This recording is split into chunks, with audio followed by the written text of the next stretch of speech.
Nah, ulama itu dijelaskan oleh Rasulullah. Ada sebuah hadis, ulama ummati ka ambiyai Bani Israil. Artinya bahwa ulama-ulamaku itu seperti nabi-nabi Bani Israel.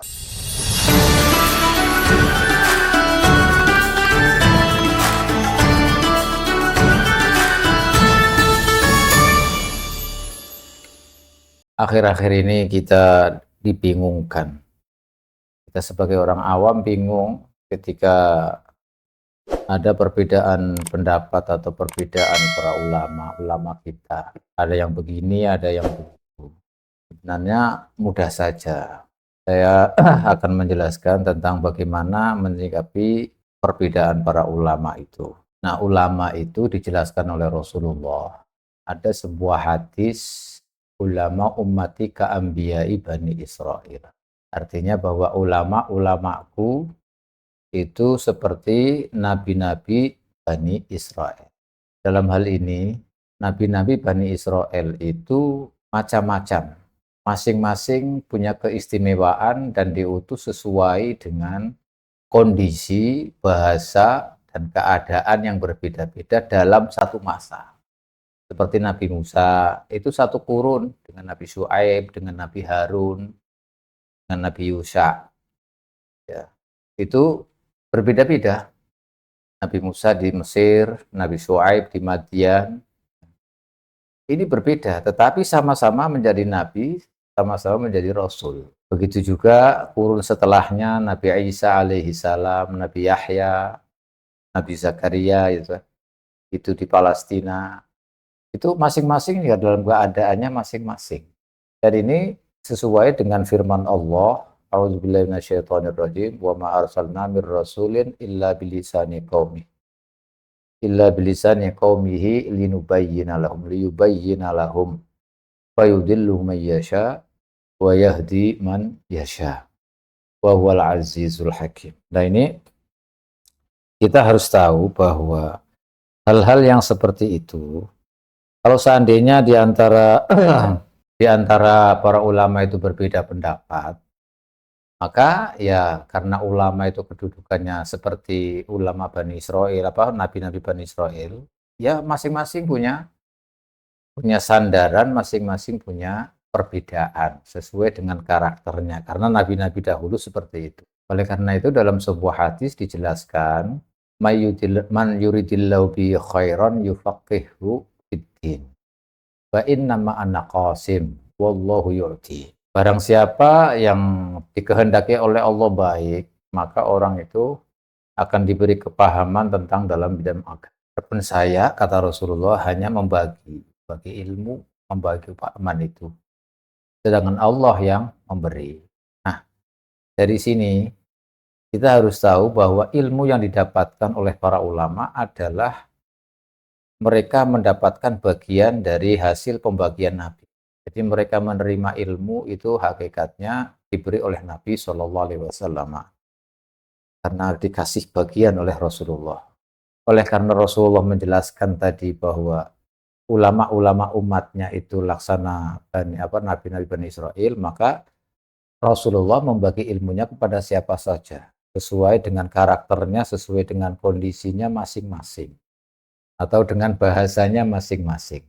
Maka tidak heran kalau kita menyaksikan ada ulama yang keras, ada ulama yang lembut, ada ulama yang macam-macam keadaan ulama.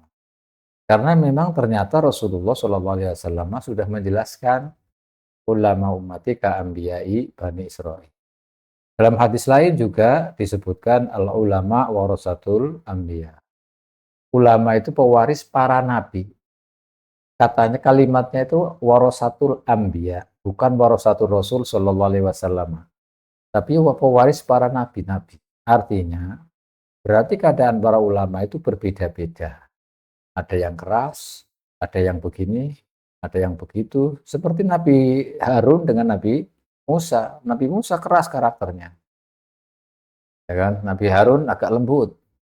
Nabi Yusha sebagai Nabi juga tidak terkenal dengan dengan kekerasannya, tapi lemah lembut dan macam-macam. Maka karakter ulama yang sekarang sebagai umat Nabi seperti nabi-nabi Bani Israel dahulu, ya karakternya masing-masing. Oleh karena itu kita tidak boleh menilai, tidak boleh membedakan saya senang yang sana memusuhi yang sini, saya senang yang sini memusuhi yang sini. Itu tidak bisa, tidak boleh.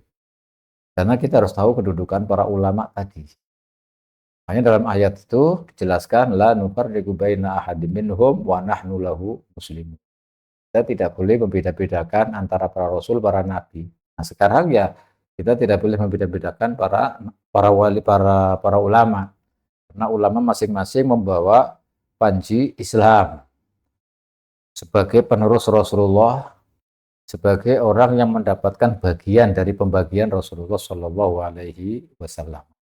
Karena kita harus tahu, kalau kita tahu begitu, maka kita tidak boleh beda-bedakan, kita harus saling menghormati, saling memuliakan, ulama sana begini, ulama sini begitu, ulama sono begono istilahnya, maka kita tidak boleh membeda-bedakan semuanya dalam panji-panji syariat Islam, sehingga kita tidak boleh bercerai-berai. Kita harus bersatu dan kita harus semuanya, ulama harus kita junjung tinggi, harus kita hormati. Ini untuk mengikat persatuan umat. Tidak boleh kita mengangkat yang ini di sini dihancurin atau dijatuhkan. Kita mengangkat yang di sini dijatuhkan. Ini yang gejala yang sekarang di zaman kita ini begitu. Maka masing-masing punya kelebihan, masing-masing punya kekurangan sesuai dengan karakternya dan tugas dari Rasulullah SAW.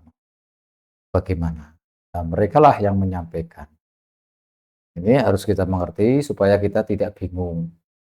Karena akhir-akhir ini kita ya seperti itu dihadapkan pada situasi yang membingungkan, kita mau ikut yang mana, ikut yang mana.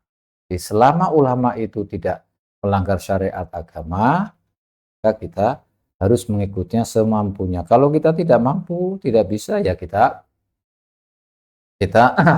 tinggalkan semampu kita pokoknya.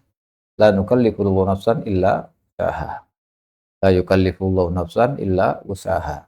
Allah tidak memberi paksaan. Kalau kita bisa, kita memang mengikuti ini bisa, silahkan. Mengikuti yang ini bisa, silahkan.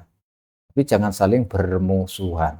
Karena sudah dijelaskan oleh ayat juga la nufarriqu baina ahadin minhum wa nahnu lahu muslimun. Kita tidak boleh membedakan para rasul, para nabi, dan kami ini, kita ini harus pasrah menerima apa adanya dari para rasul, para nabi. Begitu juga ulama, karena ulama kedudukannya warasatul anbiya.